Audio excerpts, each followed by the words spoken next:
is having a couple that experienced 6 miscarriages and the man not being able to voice or to express themselves.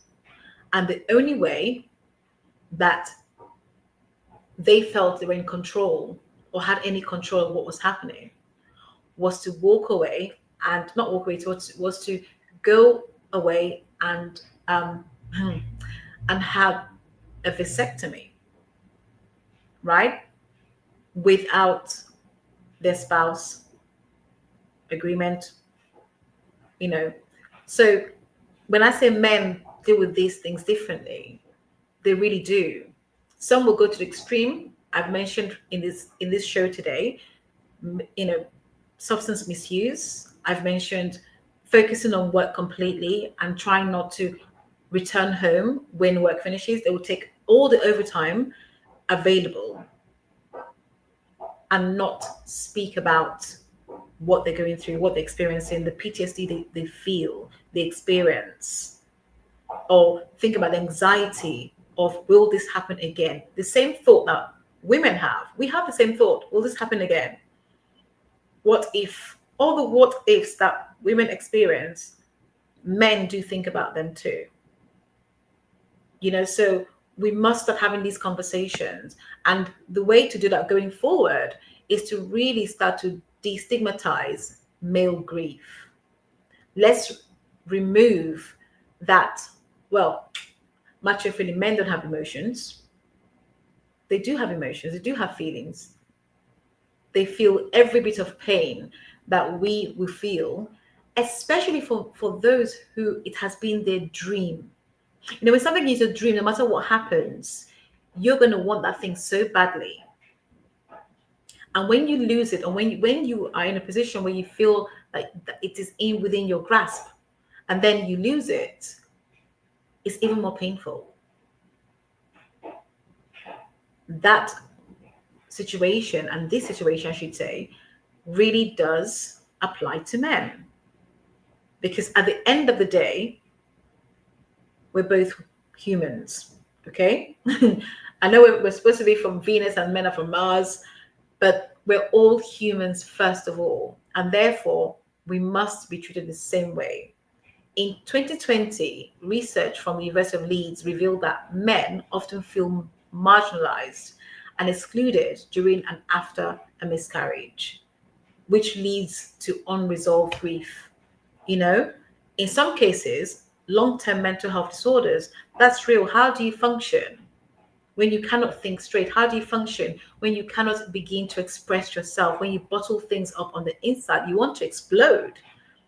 You know, how does one function if we cannot allow spaces for people to express themselves, express their emotions, you know, really embrace their sadness?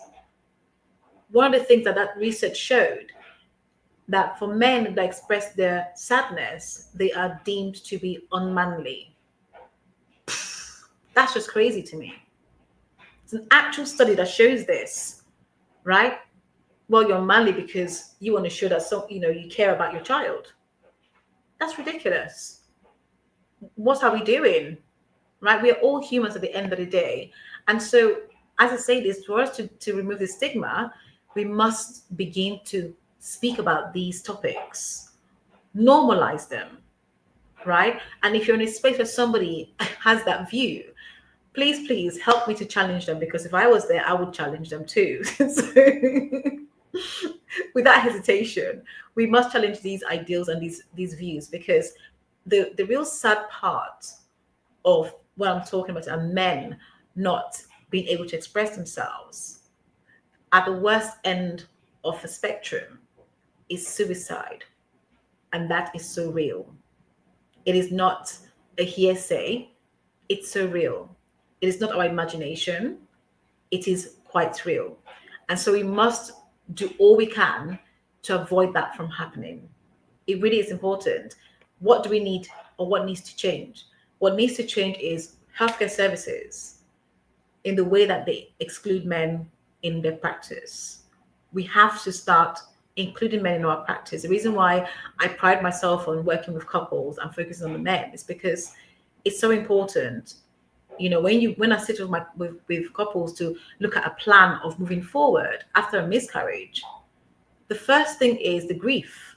The first thing is looking at how each person feels, the emotion, the emotional well-being, their mental health, you know, their physical health, psychological health. What impact has this have on you? Let's remove the in-laws for a moment, as I mentioned before, right? Let's remove them for a moment. Let's just freeze them, pause them for a moment, and focus on just you and your spouse. And how are you feeling? How are you communicating on a daily basis? So that for me is the work essentially I do, is really giving you guys the clarity and confidence to move forward. What does clarity look like? Real, honest conversations, no matter how hard it is, how hard it sounds. It's being honest. And don't get me wrong, that doesn't always end up in a positive place.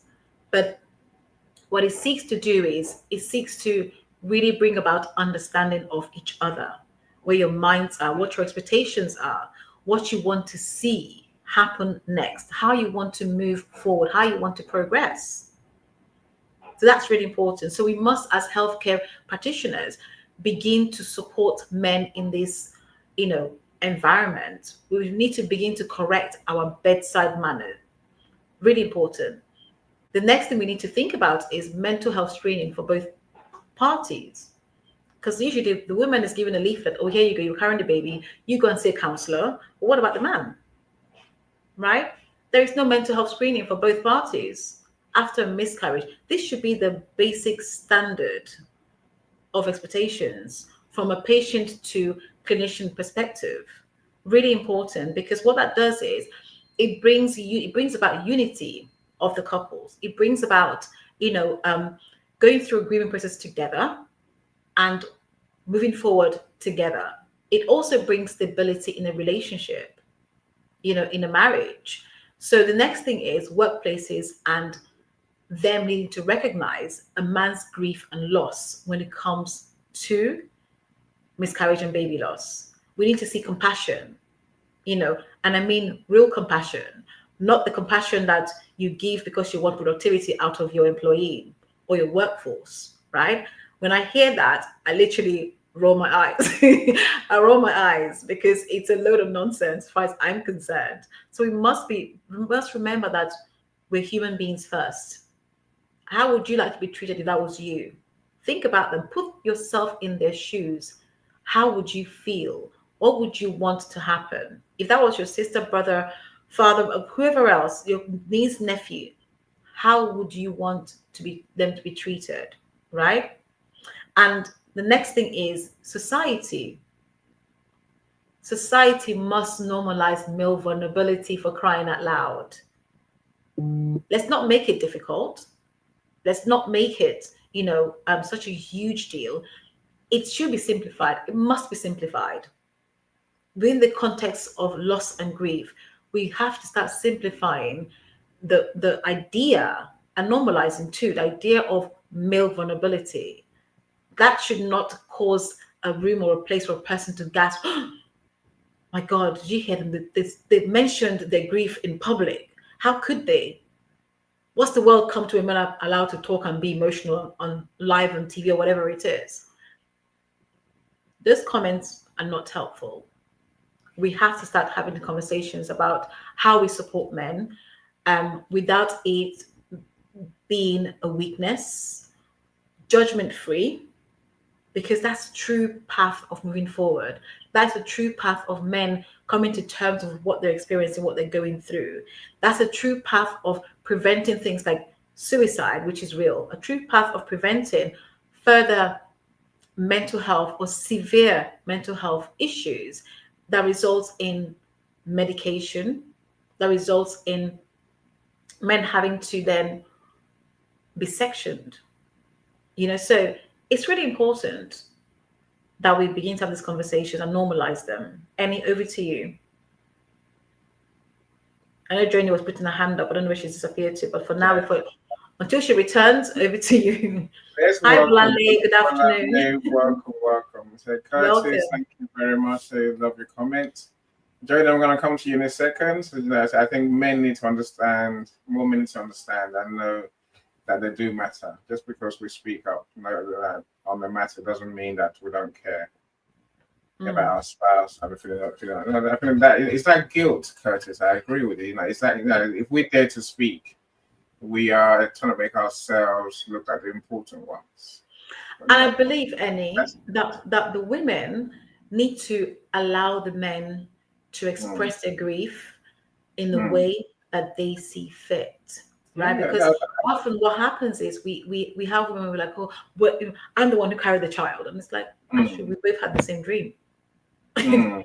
We both had Yeah, the same dream. I Allow think the spaces, encourage them, be there, be a shoulder for them to cry on. Because if they mm, don't cry on your shoulders at home, they'll cry on someone else's shoulders outside of home.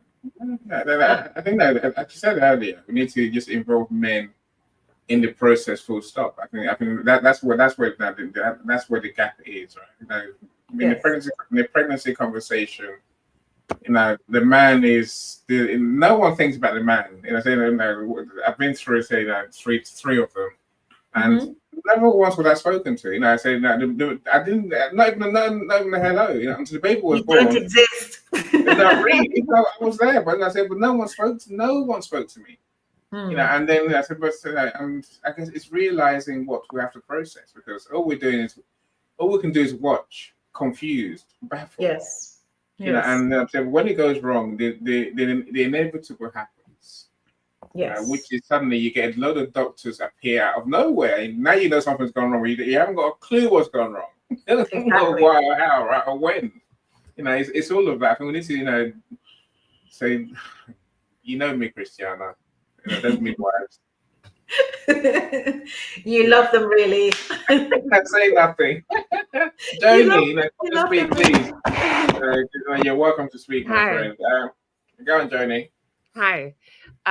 So first of all, Christiana, do you ever listen to Lisa Favre, Vivek.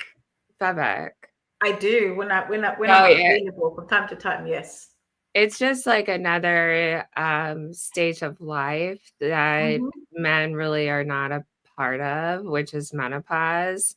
Hmm. And it's amazing how women go through such hormonal changes during the time of pregnancy and nursing, and then finally, not finally, but menopause, Hmm. and men are not really a part of it. They don't really know how to handle it. I guess like as men get older, like erectile dysfunction, I don't know. That's something I don't know about, but that would be hard for them.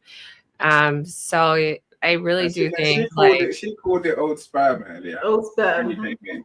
That's what she called it. I'm still shaking my head. that's a much Who? nicer way to put Who it, called but it it? is Is that erectile is, dysfunction. They can't is get their that dick me? No, no. up. See, oh, sorry. Let me pause. I'm going to go back to Annie. Sorry, Joni. So, erectile dysfunction is different from old sperm when it comes to preconception. The two are Oh, separate, right? okay. I don't know. Completely You separate. are the expert. So let's not put that together. Any trying to We'll get not me put into that trouble? together. No. Either way, the fact of the hormonal changes for a woman going through a miscarriage, going through birth, going through nursing is very true. Mhm. And the fact of going through menopause is very true. And it is very a separate issue for a man to understand. They just don't get it. Mhm. Not that they don't want to get it, they don't have to experience it in their bodies No. physically. So it is something that's like just really good to, I'm glad for any man who's listening to my friend Christiana, because it is a very normal topic, and women should be encouraged to speak to each other about all changes and not feel ashamed because gosh, I every woman I know has gone through a miscarriage, and I personally know, my mom got pregnant like that. My grandmothers got pregnant like that, but they were younger. And Mm-hmm. so it does have to do with something about your eggs being a younger fertile egg. And also the man's sperm, not old sperm, even though, guess what? My friend is married to someone who is 80 years old. She has 3 kids with him. And so our oldest daughters are the same. They're 16. And then he had a whole nother family before her who are older than me. They're like 48 to 45, all girls. And I was like, well, that man had a girl sperm. Woohoo! True. And so anyway, and then one other little tiny comment. I raise puppies, and I have helped her give birth to now 13 puppies. Oh, And it is amazing how animals and humans, they are the same. Like, I had to pull out the placenta. I had to rip open the sacks of the puppies. Like, I'm like, all right, here's the placenta. Let's get rid of it. Okay. And nice. and immediately she starts nursing and being protective. And she's kind of growling at my male dog, her husband. Kidding. I would like, get away from the puppies. Get away. I am the woman. I am the woman who just gave birth to all these things, and I gotta protect them. And so it's something animalistic that women just like are fiercely protective over that pregnancy and that body and the way that they handle it. That doesn't necessarily just stay in the human. I see it in the dog. So, You made a key anyways, point there. You made a key point there, and I think it's important. Even though you're speaking about dogs, right? That's exactly what tends to happen in humans, where you have the woman comes and says, "This is my baby. I've been carrying these babies, and I've been nursing them. Now you're close. What are you doing here? Just do you know what you're doing? Just back up a second. Let me come and make sure that my child they need, breastfeeding or whatever it is." Or in the case of what we're speaking about, when it comes to miscarriage, well, I was the one carrying this baby. I was the one who lost this child. It was inside of me, right? What are you talking about? And that's how things can go wrong. When we don't allow men to have the space to communicate, to express themselves, you notice a gradual decline in their relationship, a gradual decline in their communication, a gradual decline in all the normal daily activities that they would have embarked on previously. For goodness sake, they made the journey of, conceiving, right? Yeah. It was good then. So take that love, take that thought. When you're going through this, remind yourself of what you shared when you were at the conception stage and even the preconception stage. For those that And have I think, experienced something beautiful, it's really important that we remember the men who were there to create or to procreate with us and yeah, really maybe one too many understand. drinks. So for me, I'm literally I'm coming to a close of this session because I really have got to go take care of my little one.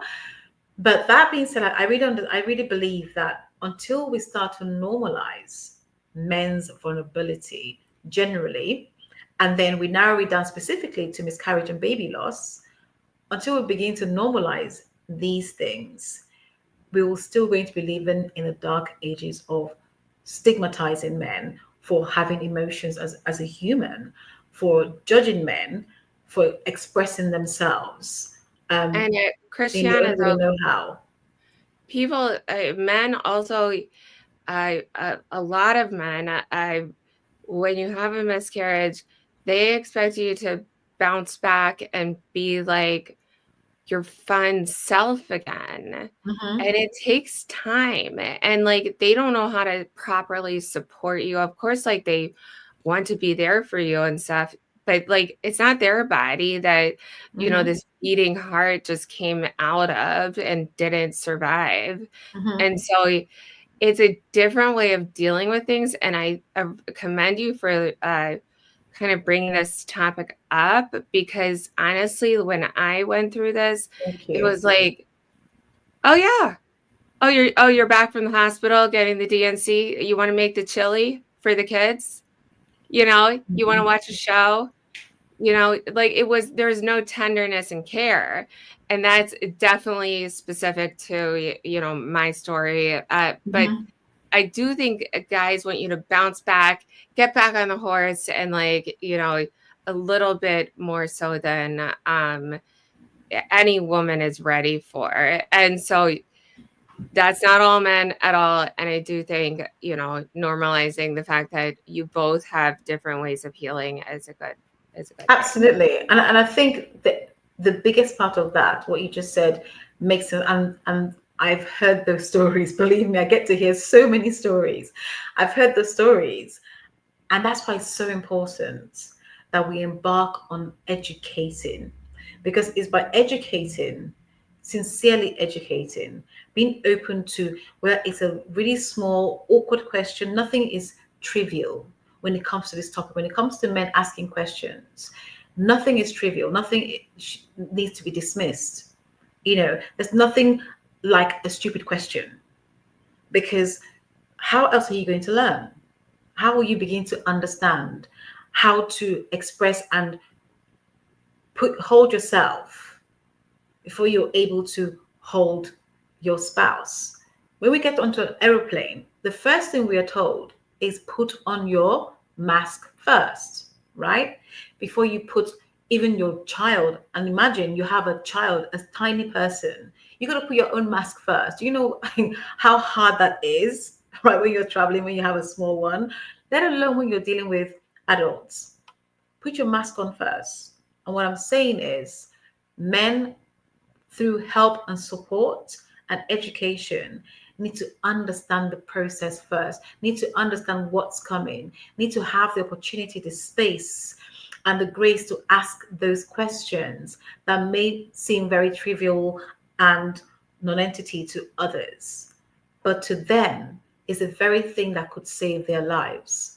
And therefore, we cannot be poor with it. We really can't be poor with it. We have to be liberal with it. We have to be graceful. We have to be compassionate. We have to be empathetic with those, you know, um, gifts of support.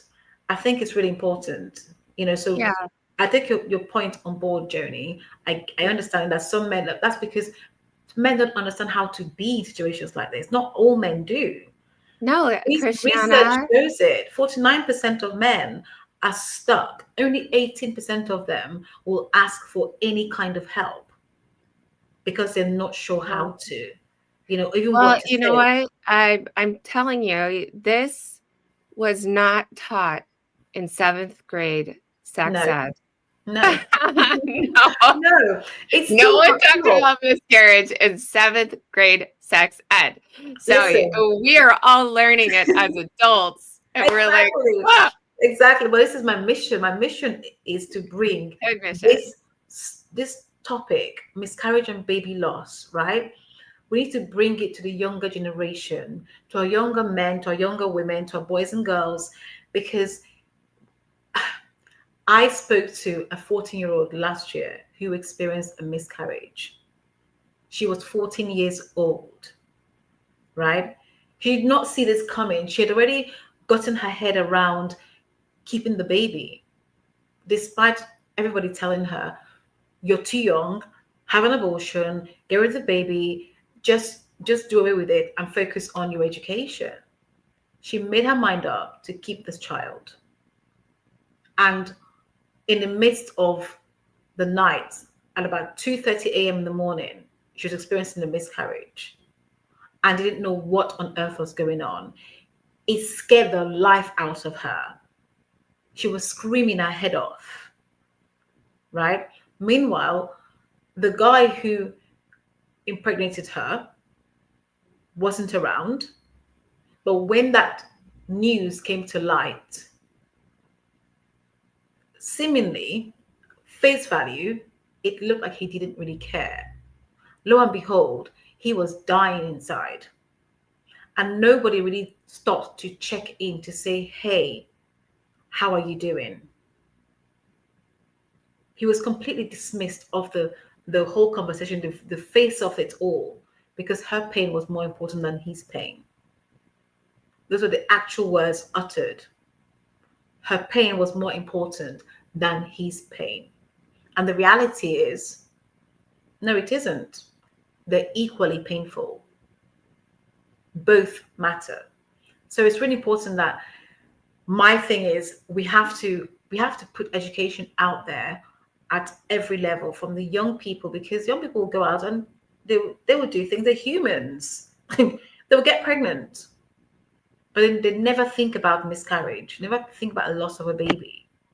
It's only when it happens that it becomes real, and then it takes a huge negative impact, you know, and then support that should have been given in the first place wasn't given. So I want to thank you guys seriously for being here, for always supporting, for this community, our community that tends to spend the time with me despite your busy schedules. You come, you spend your time. Thank you, Jody. Thank you, Michael. You know, Annie, thank you so much for showing up, you know, week in, week out, for all of us that like to share our, I guess, our expertise, that like to share our knowledge. Genius, you're genius. Our genius. So Yeah, here's how, she's just smart. She's here- smart. She's articulate. here is how I can help you. People always ask me, what can you do for us? How can you help us? And then Annie always tells me off at the end of the show, tell them what you can do for them, for crying out loud. So here's the thing. I do one-to-one coaching. I also do group coaching.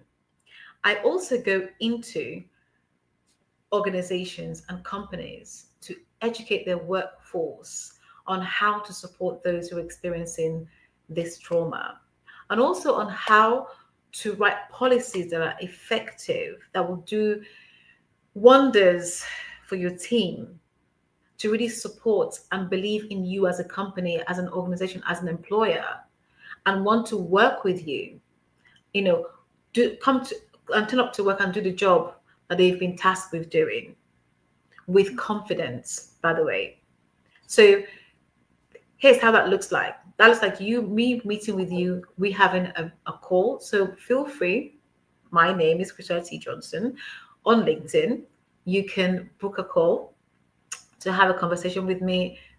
It's about 15 to 20 minutes call. And I can get to hear where you're coming from. I get to hear what your story is. And we won't solve everything in that 15 minutes. By gosh, no.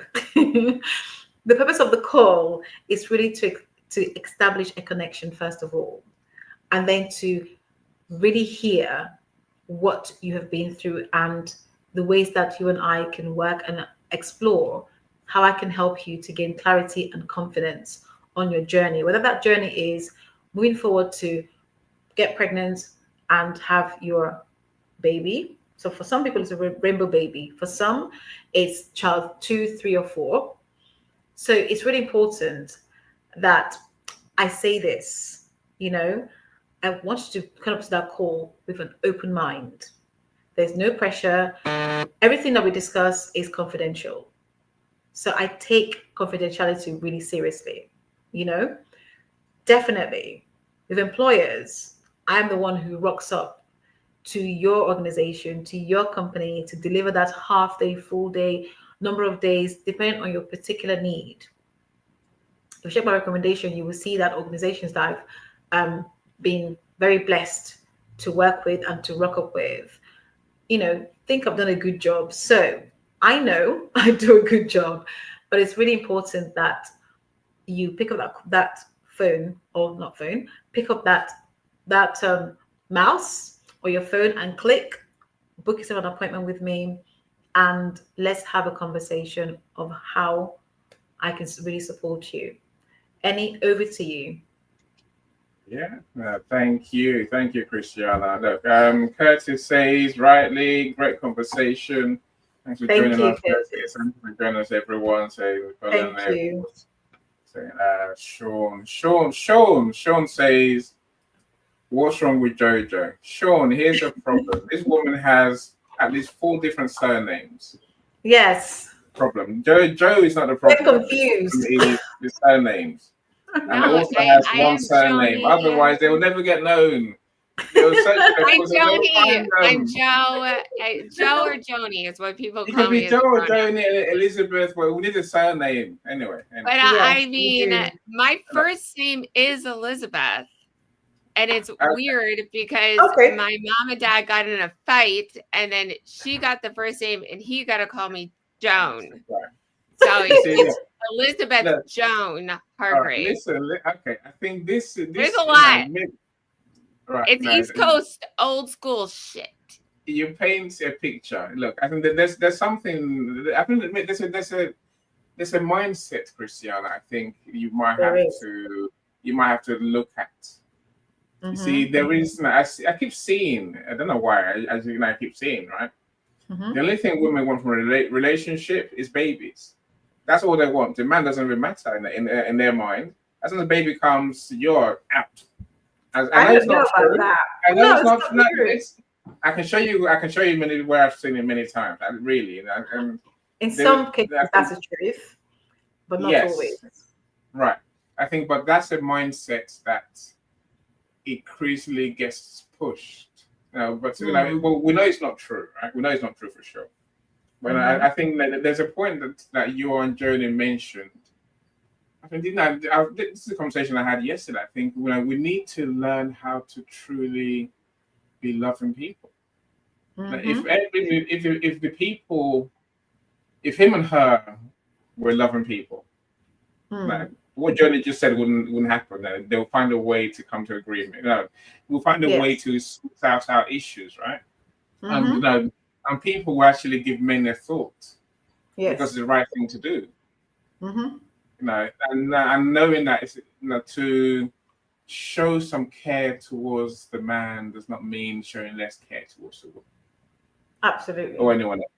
And Mm. and it's part of the package of support that everyone needs, right? And it Mm-hmm. is finding that place in our hearts for people and being genuinely caring about other people. Actually, they wanted to help everyone rather than Yes. trying to, I guess, minimize resources and hurry up and get this over and done with and get rid of them as quick as we can. All that sort of thinking Yes. doesn't.